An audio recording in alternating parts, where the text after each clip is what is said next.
LH 직원들의 땅 투기 의혹이 일파만파 확산되고 있습니다. 민주당은 국민에게 현행법이 허용하는 가장 강력한 처벌을 약속했지만 국민의힘은 특별조사위 구성에 검찰 수사를 촉구하며 공세를 이어갔습니다. 민주당과 국민의힘이 선대위를 공식 가동하며 본격적인 선거 체제로 들어갔습니다. 후보 단일화도 진행 중인데 여권의 박영선, 김진애 후보는 신경전에 들어갔고 야권의 오세훈, 안철수 후보는 협상단을 구성해 세부 논의를 이어가기로 했습니다. 산자종기를 시작으로 국회가 4차 재난지원금 지급을 위한 추경안 심사에 들어갔습니다. 상생연대 3법 중 하나인 손실보상법 논의에도 들어갔는데 3차 국회 처리를 주장하는 민주당과 보궐선거용은 안 된다는 국민의힘의 힘겨루기가 예상됩니다. 뉴스엠 파워 인터뷰. 오늘은 민주당 전국 농어민위원장인 이원택 의원과 함께 코로나19 장기화에 따른 농가 피해 실태와 대책을 살펴보고 LH 직원들의 땅 투기 의혹, 윤석열 전 총장의 사퇴 등 정치권 현안에 대해서 짚어봅니다.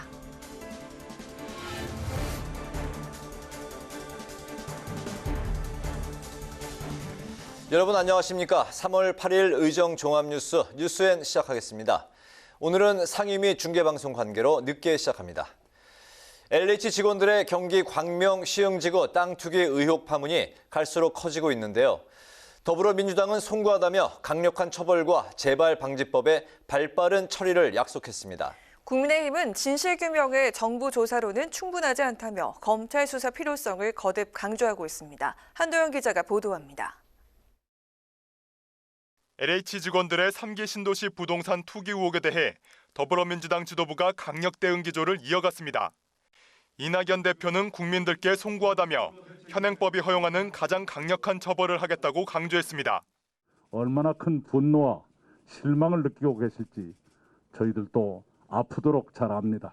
가장 강력한 재발 방지 대책을 최단 시일 내에 수립해서 다시는 이러한 일이 없도록 확실히 하겠습니다. 김태년 원내대표는 LH 투기 방지법을 최우선 법안으로 추진해 이번 달 통과시키겠다고 약속했습니다. 당내에서는 이미 문진석 의원이 공공기관 직원의 정보 누설 등을 1년 이상 징역에 최대 5배 벌금에 처하는 공공주택 특별법 개정안을 발의했고 박상혁 의원도 LH 국토부 등 임직원과 가족의 토지 거래를 조사하는 법안을 내놨습니다. 민주당은 또 앞서 이 대표가 지시한 국회의원 보좌진의 3기 신도시 토지거래 내역 전수조사에 착수했고 오는 10일 후속 조치를 결정할 예정입니다. 국민의힘은 검찰의 철저한 수사를 거듭 촉구했습니다. 국민의 분노를 극대화시키는 매우 중요한 사건이라고 생각합니다. 따라서 정부는 이 문제에 관해서 검찰로 하여금 철저한 수사를 지시할 것을 요구합니다. 정부의 셀프 조사로는 진실을 규명할 수 없다는 건데 LH 직원들의 부동산 투기는 검경 수사권 조정과 관계없다고 거듭 강조했습니다. 부패, 경제, 선거 등 검찰의 수사 개시가 가능한 6대 중대범죄에 해당하지 않는다는 여당 측 주장을 정면 반박한 겁니다. 국민의힘은 또 이번 사태에 대한 특별조사위를 구성해 공세를 이어나간다는 방침입니다. 정부도 사태 진화에 나섰습니다. 어제 홍남기 부총리가 사과한 데 이어 오늘은 정세균 총리가 정부 합동특별수사본부를 설치해 철저한 진상규명을 약속했는데 이 사건을 조사 중인 정부 합동조사단은 빠르면 이번 주 결과를 발표할 예정입니다. 국회 방송 한두영입니다. 서울 부산시장 보궐선거가 이제 한 달 앞으로 다가왔습니다. 더불어민주당과 국민의힘은 각각 선대위 체제로 전환해서 선거 전 승리를 위한 총력전에 들어갔는데요. 여야 모두에서 후보 단일화도 진행 중입니다. 홍혜진 기자가 보도합니다. 여야가 한 달 앞으로 다가온 4.7 재보선 승리를 위한 총력 지원에 나섰습니다. 박영선 서울시장 후보 캠프에서 첫 중앙선대위 회의를 연 민주당은 박 후보는 구상과 전략을 동시에 갖춘 지도자라며 지지를 호소했습니다.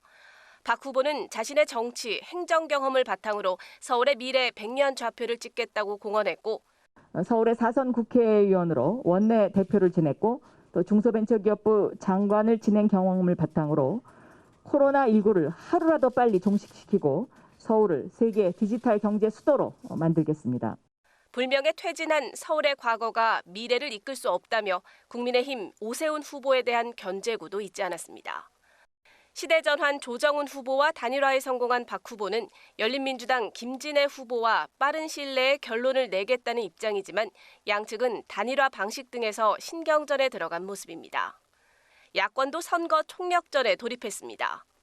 국민의힘은 김종인 비상대책위원장을 선대위원장으로 하는 중앙선대위를 공식 출범시켰는데 무엇보다 가장 큰 관심은 야권 단일화입니다. 국민의힘 오세훈, 국민의당 안철수 후보는 어젯밤 첫 회동을 갖고 단일화 원칙과 시기에 공감대를 형성한 것으로 알려졌습니다. 큰 틀에서의 원칙, 꼭 단일화를 해야 한다. 가급적이면 후보 등록일 전에 하는 게 바람직하겠다. 국민의힘 쪽에서 시간을 이렇게 지연시키지 말고 빠른 그런 서로 간의 협상을 하는 것이 좋겠다는 입장입니다. 단일화 협상단을 구성한 두 후보 측은 단일 후보 기호나 여론조사 문항 등을 결정할 실무 협상에 돌입할 예정입니다. 이런 가운데 국민의힘 김종인 비대위원장은 누구로 단일화가 되던 야권이 이기고 결국에는 오세훈 후보로 단일화가 될 것이라며 힘을 실었습니다. 각종 여론조사에서 오세훈, 안철수 후보 모두 단일화를 했을 경우 민주당 박영선 후보의 오차 범위 내 접전을 보이고 있습니다. 단일화를 놓고 양보 없는 승부수가 펼쳐질 수밖에 없는데 큰 잡음 없이 단일화가 성공할 수 있을지 관심입니다. 국회방송 홍혜진입니다. 국회가 오늘 산자 중기위를 시작으로 4차 재난지원금 지급을 위한 19조 5천억 원 규모의 추가 경정 예산안 심사에 들어갔습니다. 코로나19 방역 조치로 피해를 본 소상공인 중소기업들의 손실을 보상하기 위한 관련법 논의도 본격화됐습니다. 보도에 임채원 기자입니다. 오늘 국회 산자 중기위를 시작으로 국회의 추경안 심사가 본격화됐습니다. 산자 중기위는 코로나19로 피해를 본 소상공인과 중소기업의 경영 정상화와 회복을 돕기 위해 중소벤처기업부에 편성된 6조 8,450억 원 규모의 추경안을 상정했는데 여야 의원들은 코로나19로 피해를 입은 소상공인들에게 무이자 긴급대출 같은 지원책이 필요하다고 주장했습니다. 정부가 소상공인에게 최대 500만 원의 4차 재난지원금을 지급하기로 했지만 코로나19 사태 장기화로 누적된 피해를 해소하기에는 턱없이 부족하다는 주장입니다.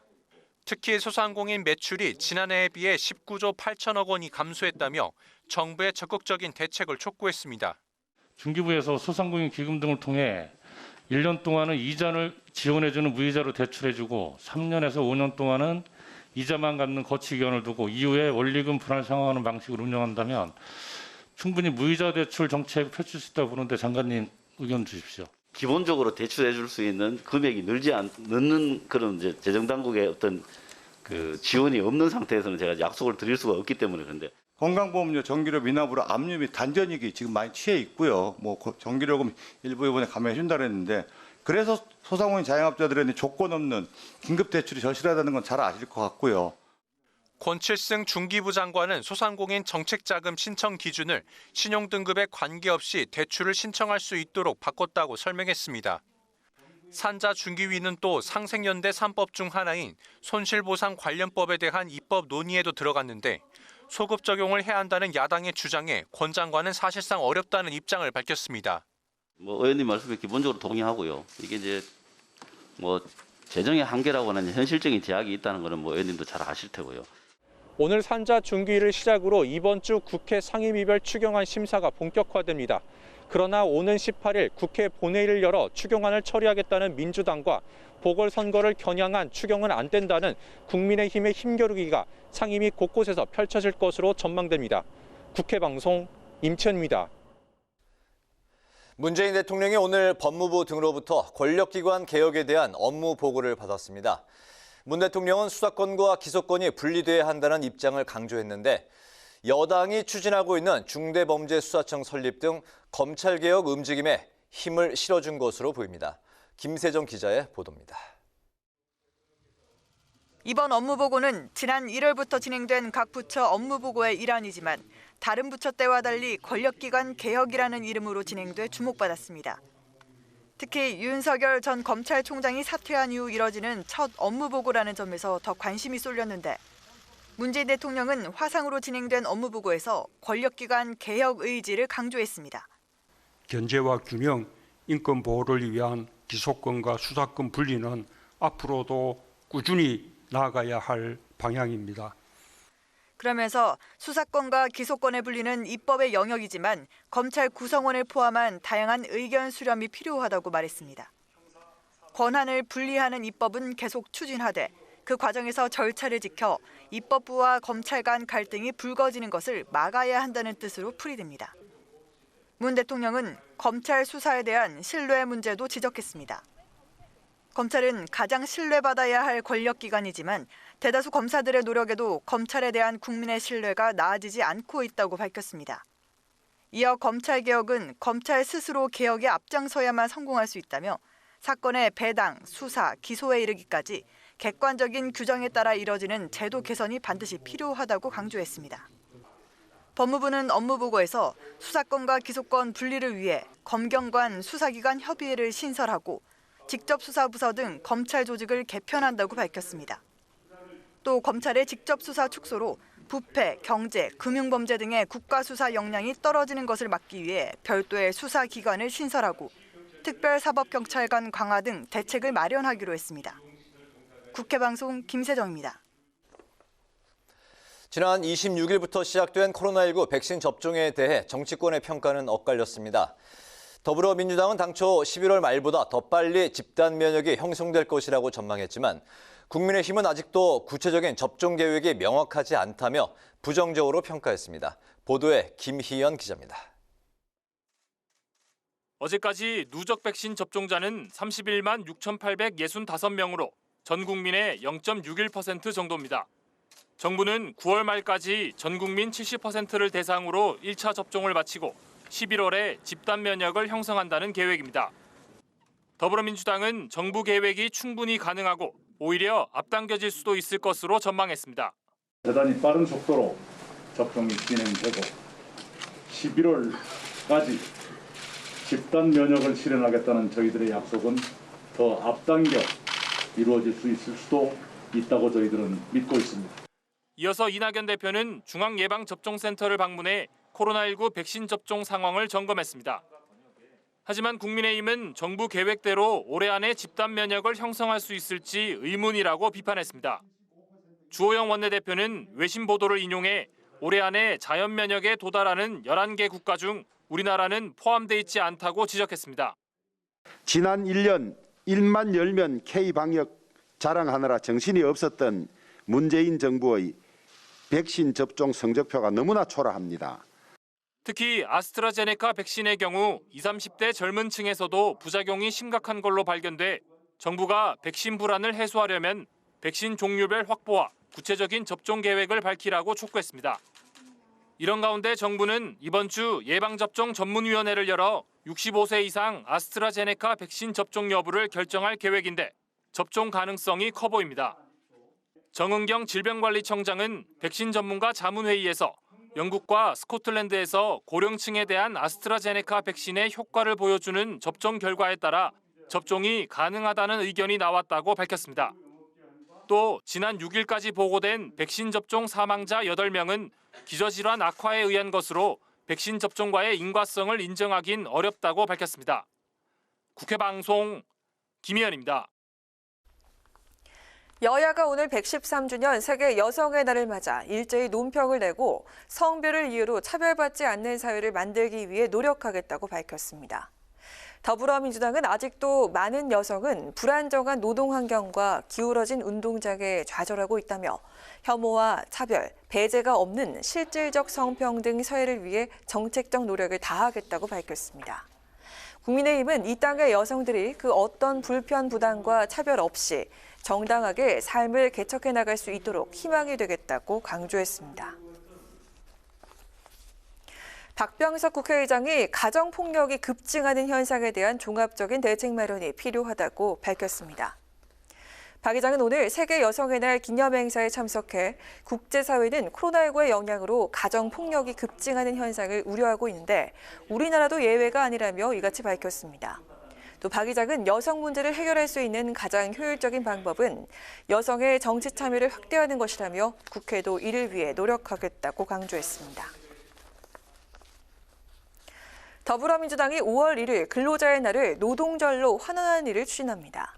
이낙연 대표는 오늘 한국노총과의 고위급 정책협의회에서 근로자의 날을 노동절로 되돌리는 명칭 변경 법안을 이번 3월 임시국회에서 처리했으면 좋겠다고 밝혔습니다.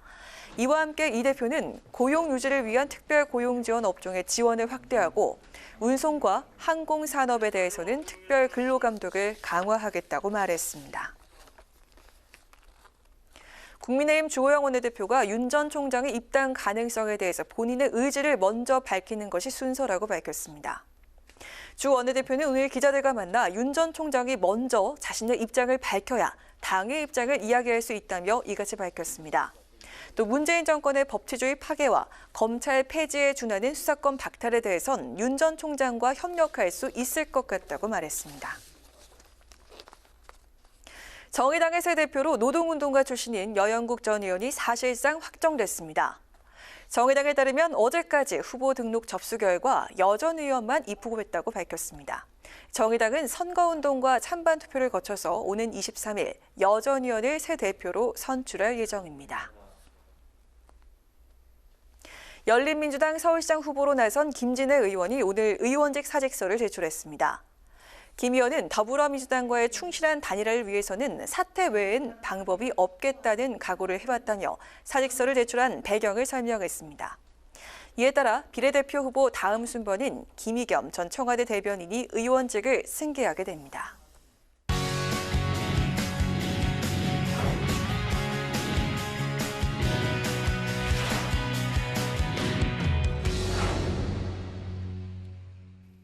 네, 이슈 분석 박지영 기자와 함께합니다. 박 기자 어서 오십시오.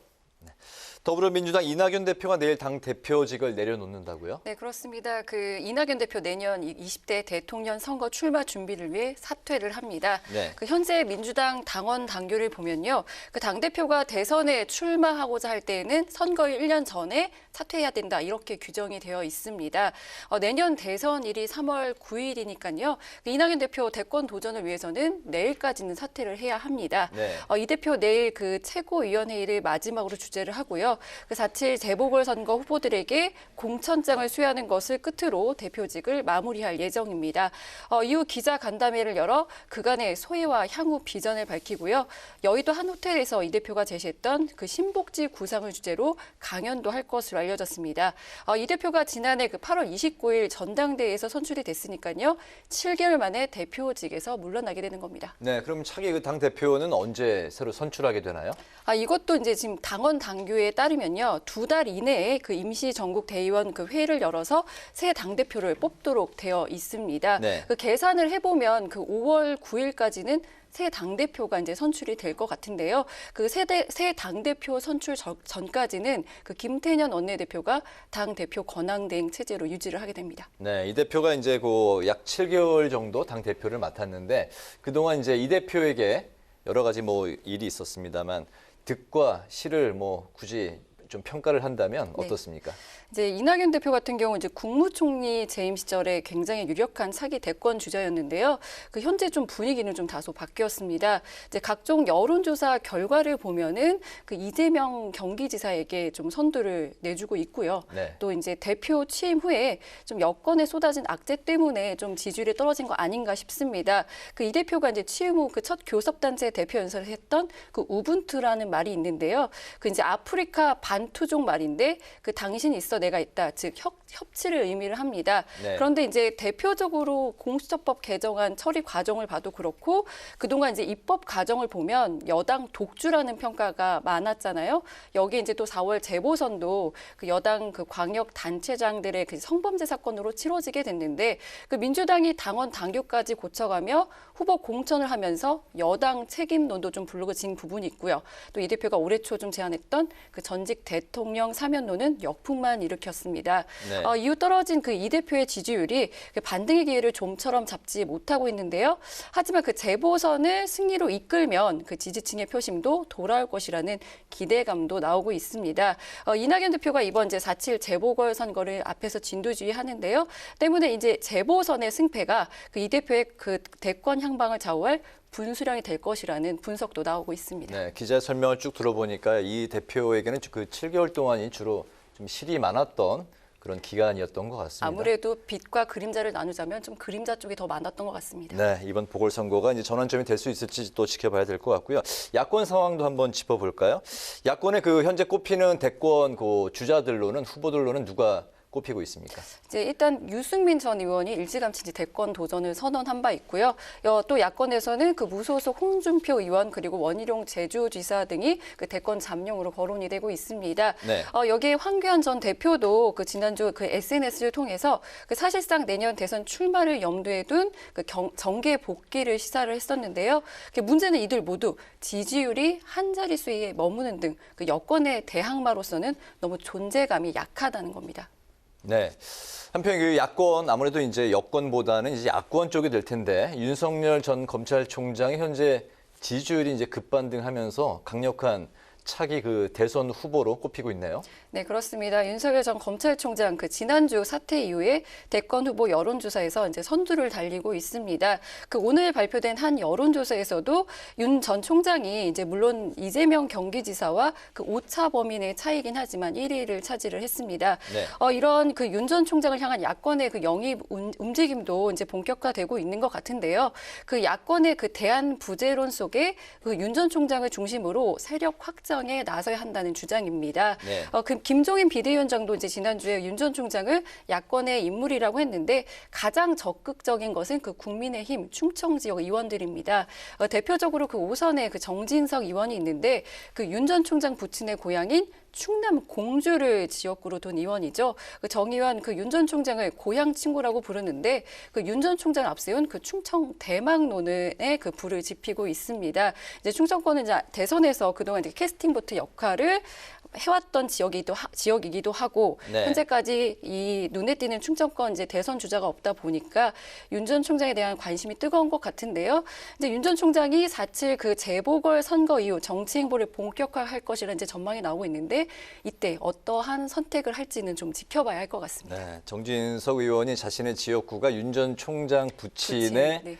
고향과 같아서 이제 네, 고향 그렇습니다. 친구라고 부르고 있는데 그만큼 적극적으로 이제 구애하는 모습이라고 볼 수가 있을 것 같네요. 오늘 이슈 분석은 이낙연 대표의 당 대표직 사퇴와 또 윤석열 전 총장 대선 주자 급부상에 따른 여야 대권 레이스에 대해서 살펴봤습니다. 오늘 수고 많았습니다.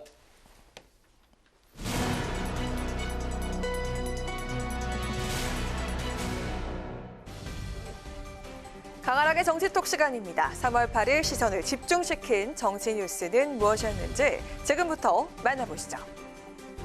오늘의 첫 번째 정치톡은 별의 순간 잡았다입니다. 지난 4일 검찰총장에서 전격 사퇴한 윤석열 전 총장이 차기 대선 후보 적합도 조사에서 여권의 후보를 제치고 단숨에 1위에 올랐습니다. 살아가는 과정에 별의 순간은 한 번밖에 안 온다며 스스로의 결단이 중요하다고 강조했던 국민의힘 김종인 위원장. 윤 전 총장의 지지율 수직 상승에 대해서 이런 입장을 밝혔습니다. 내가 보기에 윤석열 총장이 별의 순간을 잡은 것 같아. 윤석열 총장 만나는 거 좀 고려하고 계신다고 했는데. 그러니까 내 스스로가 무슨 윤석열 총장을 당장에 만날 이유가 하나도 없어요. 나중에 어느 기회가 있어서 만나게 되면 그때 만난다는 뜻이지.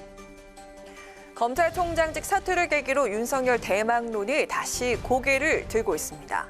한국사회여론연구소가 차기 대권주자 적합도를 조사한 결과 윤 전 총장이 32.4%로 가장 높은 지지를 받았고요. 이재명 지사는 24.1%, 이낙연 대표는 14.9%의 지지율로 그 뒤를 이었습니다. 윤 전 총장의 대권주자 지지율이 급상승하면서 야권에선 윤 전 총장에 대한 기대감이 급속도로 퍼지는 분위기인데요. 윤풍이 불어 닥쳤다는 말이 오가는 등 온종일 들썩였고요. 정권 교체에 대한 국민들의 기대감이 모인 결과라는 평가를 내놨습니다. 반면에 민주당에선 윤 전 총장의 지지율 급등에 대해서 일시적인 현상이라면서 평가절하했습니다. 검찰개혁에 저항을 하는 것 말고는 자체 동력을 가진 사람이 아니기 때문에 오래가진 못할 것이라며 반기문 어게인이 될 것이라고 강조를 했습니다. 윤 전 총장의 향후 행보에 정치권이 요동칠 것으로 전망되고 있는데요. 윤 전 총장의 지지율 급등으로 시작된 윤풍, 대선 판도를 뒤흔들 태풍으로 커질까요? 아님 미풍에 그칠까요? 이어서 오늘의 두 번째 정치톡은요. 단일화 해볼만 하답니다. 4.7 서울시장 보궐선거에서 야권 단일화가 최대 변수로 꼽히고 있는 가운데 두 주인공이죠. 오세훈 후보와 안철수 후보가 어젯밤 처음으로 만나서 맥주 회동을 가졌습니다.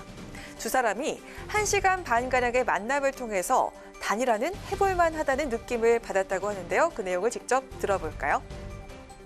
정말 이분과 한번 해볼만 하다는 느낌을 받았습니다. 상당히 유익한 시간이었고요. 네. 기싸움과 수싸움, 우리 두 사람은 그런데 휩쓸리지 말자. 네.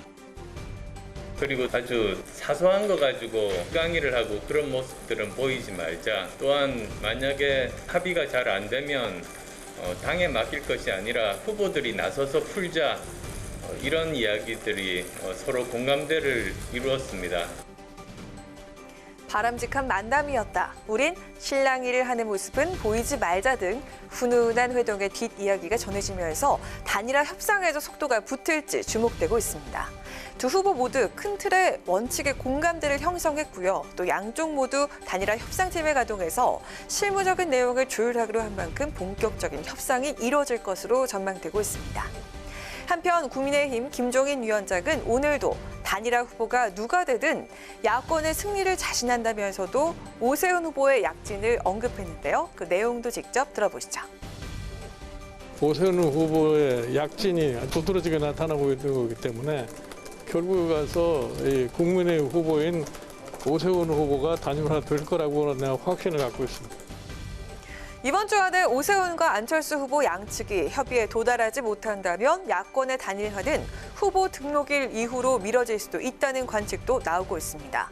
협상 과정에서 풀어야 할 쟁점이 많은 지금 두 후보가 내세운 신뢰와 믿음이 바탕이 된 아름다운 단일화는 과연 이뤄질 수 있을까요? 이상 지금까지 강아랑의 정치톡이었습니다.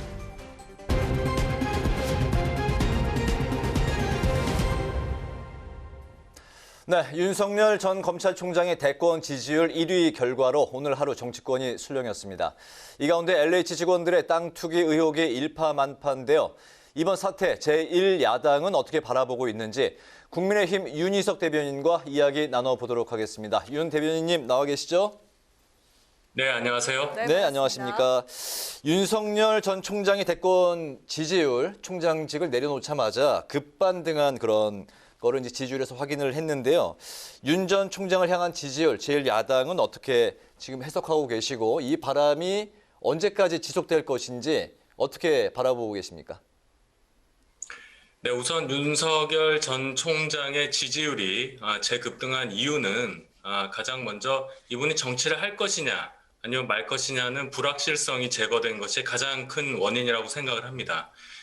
여기에 정권 교체를 바라는 국민들 입장에서는 야권에서 그렇게 유력한 대선 주자가 없는 이 상황이 지속되는 가운데에서 윤석열 총장에게서 정권 교체의 가능성을 봤기 때문에 이분에게 이제는 본격적으로 또 전폭적으로 지지를 보내게 됐다 이렇게 해석을 하고요. 마지막으로 타이밍이 아주 좋게 LH 사전 투기 의혹 사건이 불거지면서 온 국민에게 공정이라는 이 시대적 가치가 부각이 되고 있는 이런 상황입니다. 이런 상황이라면 그동안 검찰의 수장으로서 우리 사회의 권력자들, 부패한 자들에 대해서 가차없이 수사를 진행해왔던 윤석열 전 총장에 대해 국민들께서 상당히 매력적으로 보고 있지 않느냐 이렇게 생각을 해봅니다. 네, 방금 말씀하셨듯이 현재 야권에서는 치고 나가는 그 뚜렷한 대권 후보가 지금 보이지 않는 상황에서 윤석열 총장이 굉장히 그 매력적인 카드로 보일 수가 있을 것 같은데요. 당연히 국민의힘에서 적극 구애를 할 것 같습니다. 입당 가능성을 어떻게 보십니까? 그 부분은 상당히 말씀드리기가 좀 조심스러워요. 일단은 이분이 저희 당의 일원이 아니기 때문에 저희가 입당을 원한다 안 한다 말씀드리기도 어렵고요. 네. 전제를 해야 될 것은 이분이 우선 정치를 본격적으로 하겠다 또는 대선에 출마하겠다 이런 말씀을 하신 것도 아니기 때문에 저희가 그 부분은 이분이 입장 표명하신 이후에나 저희가 말씀을 드릴 수 있는 사안이고 앞으로 정치 상황이 엄청나게 변화할 수 있기 때문에 그것은 순리대로 풀 일이다 이렇게 말씀드리겠습니다. 네, 이번엔 이 질문도 한번 드려볼게요. LH 직원들의 땅 투기 의혹 논란이 확산되고 있습니다. 국민의힘은 검찰의 엄밀한 수사를 강력하게 촉구하고 있는데요. 이에 여당은 검경 합동수사본부 구성을 통한 강제 수사 방식을 꺼내려고 하는 그런 모습인데 이 부분 어떻게 보십니까? 다른 많은 말씀을 드릴 수도 있겠는데 우선 이 신도시 투기와 관련된 얘기만 먼저 드릴게요. 네. 이 신도시 이번에 의혹이 집중되고 있는 건 3기 신도시인데요. 과거에 1기, 2기 신도시 때도 이런 똑같은 사건들이 있었습니다. 그때 노태우 정권, 노무현 정권 때였는데 검찰이 주도적으로 수사를 했고 성과도 많았습니다. 물론 그 수사 역량은 지금의 검찰에도 고스란히 남아 있습니다. 네. 그런데 지금 검찰이 손발이 묶여 있는 상황이 되다 보니까 지금 국민들로부터는 수사가 제대로 진행될 수 있겠느냐 이런 우려가 나오고 또 이 수사를 맡게 되는 국수본 국가수사본부에서는 우리가 잘할 수 있다 이런 정신승리 같은 얘기를 하고 있어요. 이런 상황이 나오기 때문에 이 문제는 정권에서 왜 이 검경 수사권 조정을 했느냐 또 하더라도 제대로 했으면 이런 일이 없지 않았겠느냐 또 여기에다가 검찰에게서 수사권까지 완전히 박탈하게 되면 수사 기소가 분리가 되면 또 어느 상황까지 가겠느냐 이런 우려까지 나오는 것이다. 그냥 놔뒀으면 쉽게 깔끔하게 해결될 수 있는 일을 어렵게 아주 억지로 끌고 가고 있는 것이다. 저희는 이렇게 생각을 하고요. 따라서 검찰이 주도적으로 직접 수사를 할 수 있는 길을 열어줘야 한다. 이렇게 주장을 합니다. 네, 마지막으로 질문 하나 더 드려보겠습니다. 오세훈 국민의힘 서울시장 후보와 어제 이제 안철수 국민의당 이제 대표 후보와 이제 맥주 회동을 가졌다고 이제 언론에서 이야기를 들었는데요. 뭐 많이는 안 드셨을 것 같습니다. 두 분이 이제 아름다운 단일화를 위해서 이제 풀어야 할 쟁점이 현재 뭐 그렇게 만만치는 않아 보이는데요. 또 시간도 이제 많지 않은 게 사실이고요.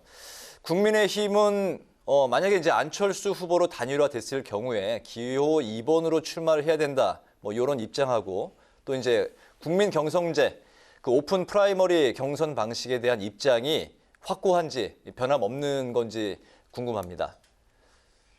우선 기호 2번 문제는 단일화 협상을 막 시작하는 지금 이 시점에서는 큰 쟁점이 되지는 않는다고 생각합니다. 왜냐하면 저희가 우선 오세훈 후보의 승리를 위해서 매진하고 있는 상황이고 오세훈 후보가 승리를 하게 되면 이 문제는 더 이상 거론될 의미가 없는 문제이지 않습니까? 이렇게 정리를 하고요. 오픈 프라이머리 문제는 이것 자체가 단일화를 결정지을 수 있는 방식의 하나일 뿐이지 저희가 이것을 관철한다.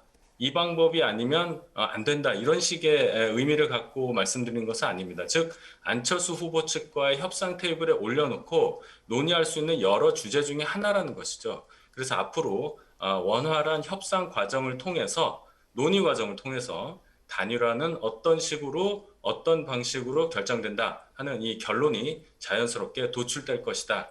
이렇게 말씀드리겠습니다. 네, 무난하게 단일화 과정이 진행될 거라고 예상을 하시는군요. 네, 오늘 말씀 잘 들었습니다. 지금까지 국민의힘 윤희석 대변인이었습니다. 고맙습니다. 고맙습니다. 네, 감사합니다. 저는 오늘 총장을 사직하려고 합니다.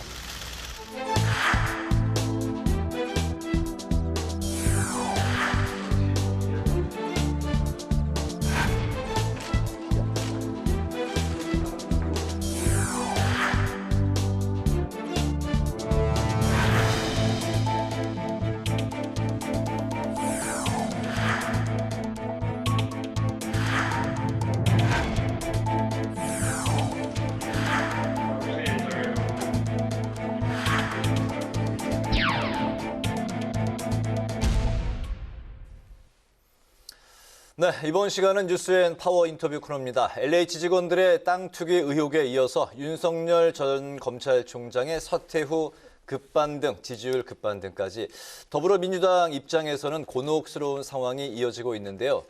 이 가운데 4차 재난지원금 지급 대상에 농어민이 제외가 되면서 형평성 논란이 일고 있습니다. 이와 관련해서 더불어민주당 전국농어민위원회 위원장이신 이원택 의원과 이야기 나눠보도록 하겠습니다. 의원님 안녕하십니까? 예, 안녕하세요. 반갑습니다. 네, 반갑습니다. 먼저 정치 현안부터 좀 같이 이야기를 해보죠. 먼저 가장 오늘 이슈가 컸던 윤석열 전 검찰총장의 지지율 아주 급반등하지 않았습니까? 전격 사퇴 후에 30%까지 넘은 그런 이제 지지율 여론조사 결과도 있었는데 야권에서는 윤풍이 드디어 이제 불어닥쳤다고 이제 평가를 했고 별의 순간을 잘 잡았다. 김종인 위원장 또 이렇게 평가를 했습니다. 실제로 이제 지금 현재 여권은 당 분위기 어떤지 좀 긴장했을 것 같은데요. 어떻습니까? 저희 여권에서 의외로 긴장하기보다는 이렇게 차분하고 신중합니다. 이번 이제 여론조사 결과가 일시적인 효과일 가능성이 저희들은 크다고 보고 있습니다. 거품일 가능성이? 일시적인 효과일 가능성이 크다고 보고 있습니다. 왜냐하면 국정을 운영하는 것은 어떤 한 가지 리더십만으로는 되지 않고 외교, 안보, 경제 다양한 능력을 가진 국민적 검증 과정을 거쳐야 됩니다. 그래서 윤석열 전 총장도 20%대까지 있다가 또 한 자릿수로 또 떨어졌지 않습니까? 그런 국민적 검증 과정이 또 다른 검증 과정이 올 거다 이렇게 보고 있고요. 역대 반기문 총장이라든가 고건 총장이라든가 또는 박찬종 씨 등 여러 가지 국민적 검증 과정을 통해서 정말 국정을 운영할 수 있는 리더십인가 아닌가를 결정이 날 거다. 저희는 그런 과정에서 일시적 효과로 보고 있다 이렇게 말씀드립니다. 여권에서는 저희가 예상했던 거하고는 좀 다르게 그렇게 긴장하거나 당황하지는 않고 차분하고 진중하게 보고 있다. 또 저희는 국민을 정말 누가 위하는 건지 민생과 방역과 경제 또 사회개혁을 일관되게 이렇게 신중하면서 속도감 있게 국민을 위해서 일을 하면서 우리의 여론과 지지율을 반등시켜 가겠다 이렇게 말씀드립니다. 그러면 시간이 지날수록 윤 전 총장의 지지율이 이제 하락하면서 크게 이렇게 의식할 분위기는 아니다라고 생각하시는 저희들은 그렇게 보고 있습니다. 알겠습니다. 또 LH 직원들의 땅 투기 의혹도 이야기를 해볼게요. 이게 일파만파 좀 논란이 커지고 있는 상황인데요. 야당은 정보 조사를 셀프 조사라고 주장을 하면서 검찰 수사를 촉구하고 있는 상황인데 이에 대한 의견 어떻습니까?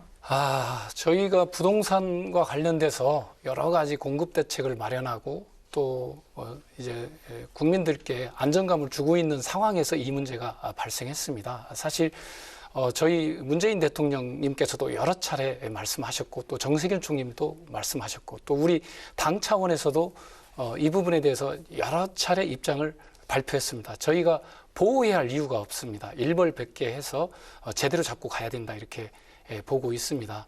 다만 이 수사를 누가 할 거냐라는 건데 이게 셀프 수사냐 또는 봐주기 수사냐 아니면 정말 엄벌할 수 있는 수사냐 그리고 또 이것이 제도적 보완까지 갈 거냐라는 것에서 우리 당과 문재인 정부는 엄벌해서 어떤 투기 세력을 원천 차단하겠다 또 제도까지 보완해서 가겠다 이게 저희들 입장입니다. 그분들을 보호해야 할 이유나 그런 게 전혀 없다는 말씀 드립니다. 그래서 한번 국민들께서 지켜봐 주시면 정말 엄벌하고 또 제도적 보완을 통해서 부동산 투기를 막아낼 수 있는 그 길을 가겠다 이렇게 말씀드립니다. 선거 한 달 전이기 때문에 여권 입장에서는 굉장히 시급한 과제가 될 것 같습니다. 이낙연 대표가 이제 내일 딱 대선 1년을 남겨놓은 상황에서 당 대표직을 이제 내려놓지 않습니까? 이낙연 대표에 대한 이제 평가를 보면 문정부 개혁 과제를 차질 없이 잘 수행했다. 이런 이제 평가가 있는 반면에 떨어진 지지율을 특히 이제 7개월 동안에 여러 가지 일이 있었는데 줄곧 이제 하락세의 길을 이제 걸었는데 반등할 만한 어떤 좀 여력이 부족하지 않느냐. 그런 이제 일부 한계에 대한 또 지적을 하는 분들도 계시거든요. 여당 의원으로서 이제 어떻게 바라보고 계십니까?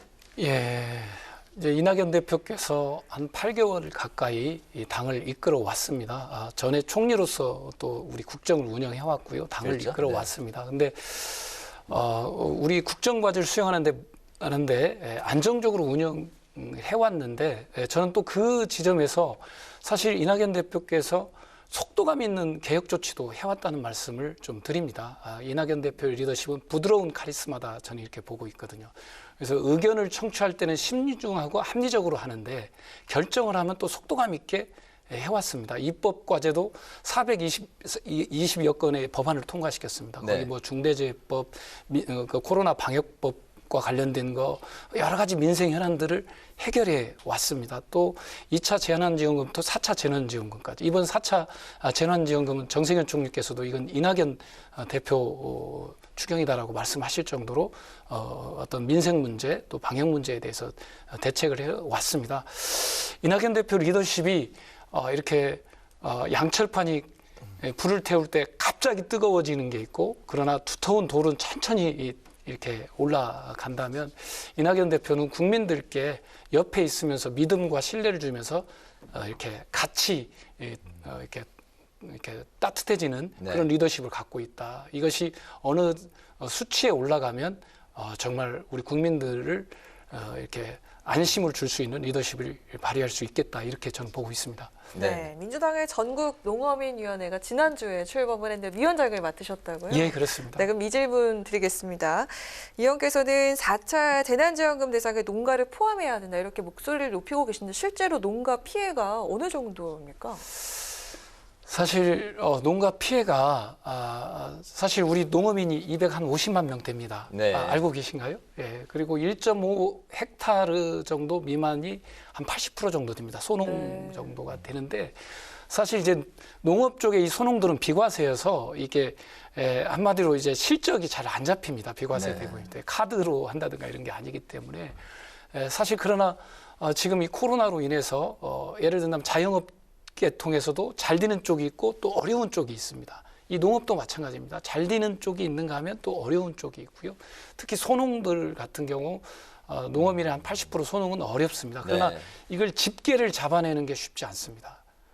그래서 저희가 이번에 4차 추경에 노점상 같은 경우도 집계를 잡아내기가 쉽지 않거든요. 그러나 일괄로 노점상 같은 경우도 지원을 했기 때문에 우리가 소농들 한 1.5 헥타르 미만의 소농들은 일괄 지급을 좀 검토해 달라 이런 거고, 그게 어렵다면 또 이렇게 증명이 가능한 업종들이 있습니다. 예를 든다면 무상 그 학교 급식을 하는데 학교 급식 업체들은 뭐 보상을 받지만 그 야채나 원예를 이렇게 생산한 농가들은 같이 망하는 거잖아요. 같이 힘든 건데 여기는 못 받고 있거든요. 또 꽃집은 지원을 받지만 꽃을 생산한 농가들은 못 받고 있습니다. 또 뭐 겨울에 수박 농가들 뭐 집합 금지 업종에 해당되는 업종에서 수박을 겨울에 많이 쓰거든요. 근데 이제 그 업종은 지원을 받지만 수박을 생산한 농가들은 사실 못 받고 있는 이런 게 있습니다. 그래서 실질적으로 증명이 가능한 농가들도 있다는 겁니다. 그래서 그런 것에 대한 실질적 대책을 마련해야 된다. 이게 저희들 목소리입니다. 네, 그래서 이제 더 세부적인 뭐 그 보완적인 그런 이제 검토가 필요할 것 같은데요. 그래서 이번에 또 형평성 논란이 계속해서 또 그 있지 않습니까? 4차 재난지원금에서 농업인이 이제 제외됐기 때문에. 근데 이제 그 여권에서는 농업인을 4차 지원금 그 추가 대상에 이제 포함시키는 방안을 지금 검토하고 있는 중이죠? 예, 검토하고 있습니다. 네. 저희가 이번 정부안에 사실 이제 농업인과 관련된 뭐 지원 예산이 빠진 건 아닙니다. 그러나 코로나로 인한 어떤 피해를 보상하는 부분이 빠졌습니다. 그러니까 뭐 소비를 증가시키기 위한 소비 쿠폰을 한다든가 또는 근로 인력을 지원하기 위한 근로 어떤 지원금을 마련한다든가 이런 간접적 제도는 있지만 사실 직접적 피해 부분이 빠져서 우리가 형평성에 문제가 있다고 보고 있고, 특히 노점상 부분은 포함됐는데 이제 어떤 소농들 부분은 또 빠져 있다, 이렇게 지금 형평성 문제가 있어서요. 이낙연 대표께서도 우리 홍익표 정책위원장님과 또 이낙연 대표님이 협의를 해주셨고, 또 김태년 원내대표도 협의를 해주셨고, 또 정세균 총리, 또 농식품부 장관, 또 기재부 이렇게 협의하는 과정을 통해서 이번 국회 심의 단계에서 반영하는 걸로 의지를 표명을 해주셨습니다. 그래서 저희 이제 민주당 농어민 위원장으로서 또 농해수위 위원으로서 마지막까지 애결위원장, 애결위원회, 또 저희 농해수위 심사 과정을 통해서 반영될 수 있도록 노력을 하고 있습니다. 지금 농업에 종사하시는 분들도 이 방송 이제 많이 보고 계실 텐데, 그러면 이 4차 재난지원금 그 추가 지급이 어떻게 될 것 같다 한 말씀 해주실 수 있나요? 네.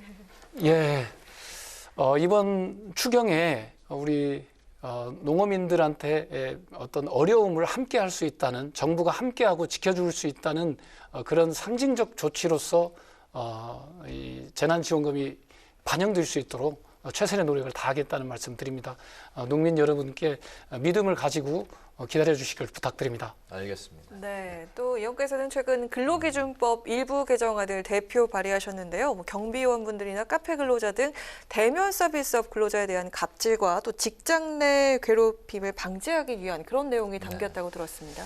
예, 근로기준법이 사용자와 근로자 사이의 어떤 갑질에 관해서는 규정이 돼 있는데 사실 어떤 사업장 내에 지속적으로는 고객들로부터 인한 제3자로 인한 어떤 갑질이나 어려움 겪는 부분은 빠져 있습니다. 그래서 이 부분을 이제 근로자와 대면하는 사람으로 이렇게 법안을 개정 발의해서 우리 근로자들이 이렇게 갑질로부터 이렇게 마음의 편안을 가지고 평정심을 가지고 이렇게 시민들께 또는 국민들께 서비스를 할 수 있는 여건을 만드는 게 중요하다고 봐서 그렇게 대표 발의를 했습니다. 예, 예.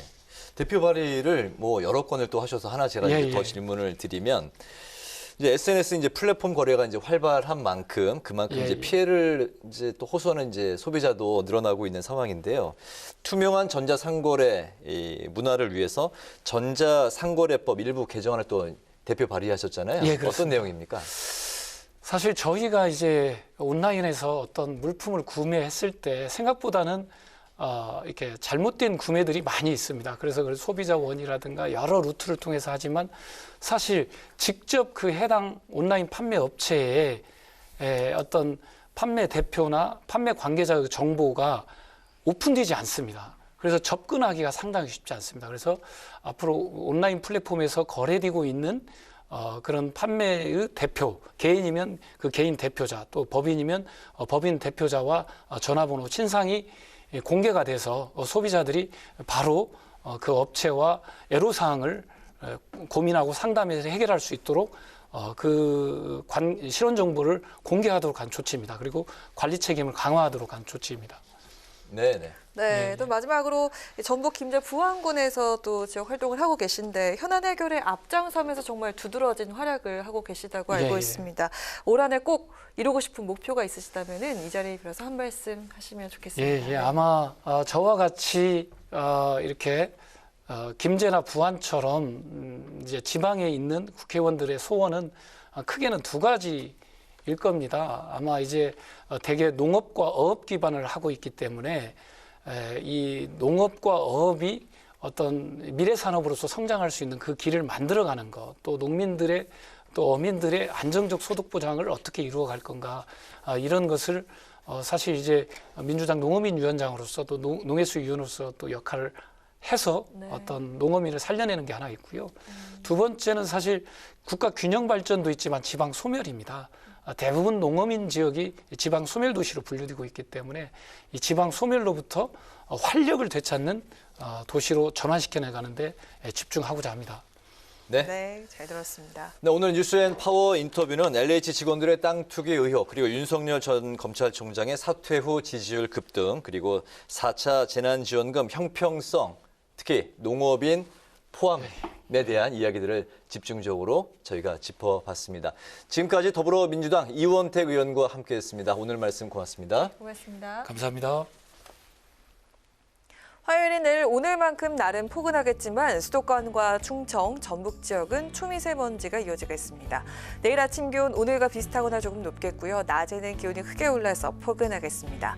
수요일까지 따뜻한 봄 날씨가 이어지다가 목요일에는 남부지방에, 금요일에는 영동과 충청 이남에 비 소식이 있습니다. 네, 당분간 큰 일교차에 미세먼지까지 겹치는 만큼 외출 시에는 미세먼지용 마스크를 꼭 착용하시면 좋겠습니다. 오늘 뉴스에는 여기까지입니다. 시청해주신 여러분 고맙습니다.